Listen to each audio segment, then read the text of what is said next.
I am very curious about your path to evolutionary biology, especially since you're a developmental biologist. Okay. I am a developmental biologist, and I had a rather circuitous path. I was fortunate enough to take courses while I was a graduate student in the history of biology. And I had as my teachers people like Camille Limoges, Bill Coleman, and Donna Haraway. And when I was a student there doing my PhD work in developmental biology, I was also taking these courses in the history of biology. And when I was there, I took a course from Camille Limoges on the biology of Sir Richard Owen, one of the founders of the homology concept. Then the next semester, I had a directed reading with Bill Coleman on the biology of Thomas Huxley, Owen's nemesis and one of Darwin's biggest supporters. And then the next semester, I took a course from Donna Haraway in the history of embryology. And that's where I learned about people like Waddington. And I learned about organicism because she was writing her book on crystals, fabrics, and fields, the metaphors of organicism in developmental biology. So my background in Evo Devo comes from the history of science. I was never taught this stuff in developmental biology courses. I learned about this, I learned about the debates between Cuvier and Geoffroy Saint-Hilaire. I learned about the debates between Owen and Huxley over homology, over evolutionary processes.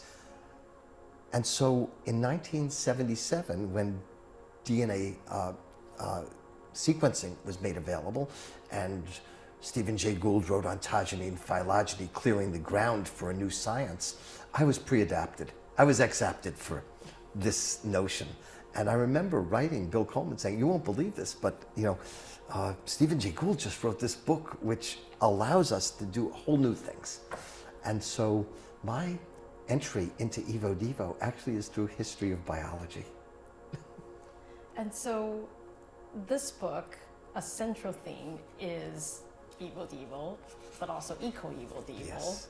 And it's about the importance of the organism, about its developmental processes in the broadest sense, and evolution. And so I was wondering why people should read this book. Why people should read this book. Yeah.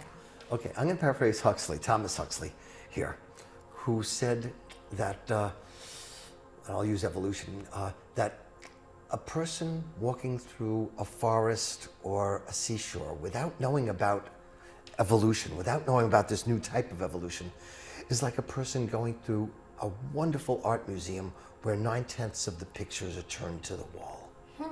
That one reason to read this book is to get an appreciation of nature, to get an appreciation of the complexity of it, to get an appreciation of the interactions that form an ecosystem that continues to change over time. It evolves. So that's one reason. So then my question is this truth about these beautiful interactions across different stages of development. Why was this not part of the standard story of how evolution by natural selection works? Yeah. Why was development left out of the evolutionary theory? It's overdetermined. There were many reasons. One reason is that we didn't understand development. And evolutionary theory wanted to be a theory that would be easily understood. That's important. That's important. And evolution, and genetics is readily understood. Whereas development, until the 1980s, we did not know much. We really didn't. So paracrine factors, transcription factors, gene regulatory networks, that's all since the 1980s. The first edition of my textbook does not have paracrine factors, transcription factors, or transducing signals in it. That was all after 1985. So the first reason that development was left out, I think, was we did not know much about it. And I think the people who were doing evolutionary theory wanted it to be concise, and they also wanted it to be mathematical. Because again, early 1900s, a discipline was scientific to the extent that it was mathematical. Development was still natural history. It was not science yet. It was not mathematics. And evolutionary theory, you think of Haldane, Wright, Fisher, they mathematicized nature. And that made it scientific. So development was not part of that. It was not a mathematical construct. Also, you had the ability, how do you study evolution? And the way that people studied evolution was changes in gene expression or changes in gene frequency, allele frequency in a population. And that was a way of doing it mathematically.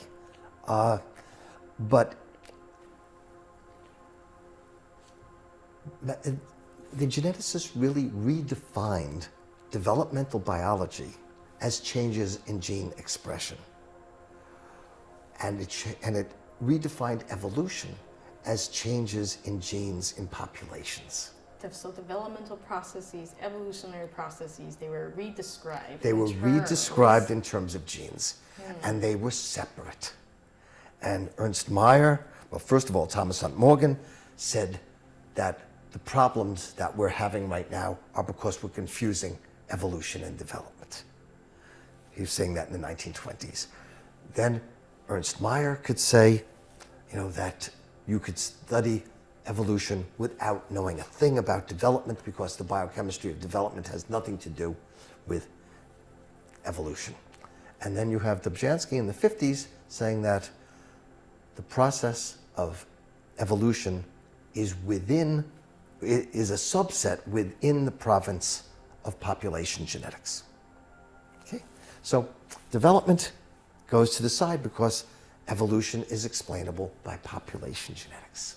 So that was, I think, those big things which were, that we didn't know the mechanisms of development. The modern synthesis was about mathematics. Evolution strove to be a mathematical science, and it was a gene-directed science eventually, where development did not play a role. Now, one of the people who I like to talk about is Wilhelm Roux. Wilhelm Roux, German biologist who formulated experimental embryology. Okay, here now, embryology is going to fight back. Embryology is going to be experimental. And what he said, though, was that we need to know the mechanisms of embryos. We need to know the mechanisms of development. And once we know the mechanisms, we can return to evolutionary biology. Okay. And we can return with the mechanisms of evolution because change of development is what causes evolution. That seems radical. And the thing was, it was radical, but it was 1894, and we didn't know the mechanisms of development. And so he was saying, we're going to have to wait for a while because, we talk about the modern synthesis. Well, if there's a modern synthesis, there had to be an unmodern synthesis. I see. And the unmodern synthesis was that of evolution and development. You look at Haeckel. It's all developmental bio until the last step, and then you add a last step, and that's where you get evolution. And so he had the old synthesis, which was discarded, was that of evolution and development. And then the geneticists split off, redefined the terms, made evolution a genetic science. And now Wilhelm Roux said, eventually we're going to learn about development and we can come back to evolutionary theory, and that's what we're doing. And it is time. It is time. The time has come. From 1894 to now, we can now fulfill Wilhelm Roux's prophecy and return developmental biology to evolution. So I am then curious how adaptations are explained with this new view. Sure. Because the previous idea would be that natural selection, especially environmental selection, is the main cause of Right. adaptive diversification Right. and adaptations. Yep. And so, what are the developmental processes that we know that Okay. are part of this cause Okay. as an evolutionary process? Could you bring over the goose?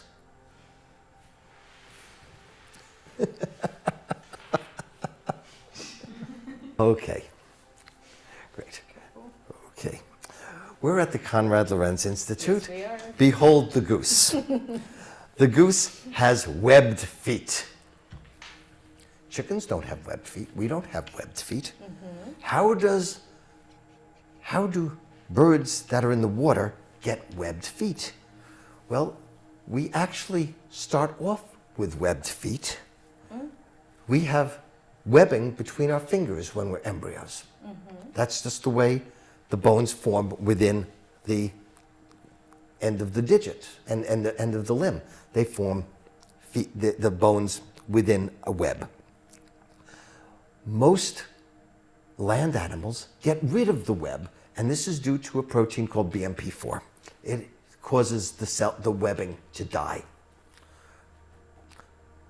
The duck, probably the goose as well, has an inhibitor, makes a gene called gremlin, which is involved in stopping BMP4. Okay. And in stopping BMP4, the webbing is retained. And so here is an adaptation, a webbed foot for swimming and paddling in water, which is caused by a developmental change, a change in gene expression such that the gremlin gene, which is usually on in the bone formation, is now on in the webs, and it preserves the cells from dying. So that's one thing that you can make. All the changes that we see are done by changes in development. The metaphor that I like to use is from calculus, of all things, where you have anatomy and physiology. Take dx dt. Take the change of anatomy physiology with respect to time. And that's development. Now, take development and do it with respect to time. Change of development over time, that's evolution. And so the relationship between anatomy and physiology and evolution is like the relationship between displacement and acceleration. You need velocity in between. That's development. That's dx dt. And so I view anatomy and physiology, the change of that is development, and the change of development over time is evolution. You get selectable changes in development. So that's the gene expression. There's also a whole new area of making new things in evolution, and that's through symbiosis. And there are certain animals where this is wonderfully demonstrated, such as the pea aphid. The pea aphid is parthenogenetic. It makes clones of itself. Female, female, female, female, female. Okay? Female species, pea aphid. Well, how does it get variation? It gets variation from symbionts, such that there are some bacteria that will make the aphid green or red. That live in them? That live inside them. Yes. So the whole aphid is now being determined. The color of the whole aphid is being determined by the bacteria. Thermotolerance of the whole aphid is being determined by another group of bacteria. And the immunity to parasitoid wasp infection is being provided by another set of bacteria. So an aphid can have different phenotypes, even though it's clonal, because of its different bacteria. So that's another. And then there's the whole notion that's come up recently about developmental bias, that not every phenotype is formed as easily as other phenotypes. For instance, vertebrates make eyes. Okay? The eyes are always in the head. Invertebrates. I guess that's true. And they're always in the front of the head. Having an eye in the back of the head would be useful as a teacher. I mean, it really would. But we don't have eyes in the back of the head, and that's because the developmental mechanisms needed to form the eyes are only found, the combination of things needed to form eyes are only found in one place in the body, and that's in the ventral part of the head. So it's not the case that if we wait long enough, some mutation will occur such that finally we have eyes on the back of our head, and natural selection can work on that. It's not the case. It would be very rare because you need like 3 or 4 different things to happen and converge at that place. So some phenotypes are more easy to get than other phenotypes. And this now goes to a really important part of this book, which is that whereas classical evolutionary biology would ask, how do eyes evolve? The new question is, how do the mechanisms that form the eyes evolve? Mm-hmm. And now, so you get a different set of questions and you get different answers. That the classical evolutionary biologists have said, eyes probably evolved 40 to 60 times. Looking at how the eye is made, you said, actually, there's really only one pathway to make an eye. Oh. And they probably formed an eye in the very early evolutionary stages, and modifications of that have arose. And so that there might not have been many ways of forming an eye. So when you look at the evolution of the mechanism, it's very different than looking at the evolution of the structure.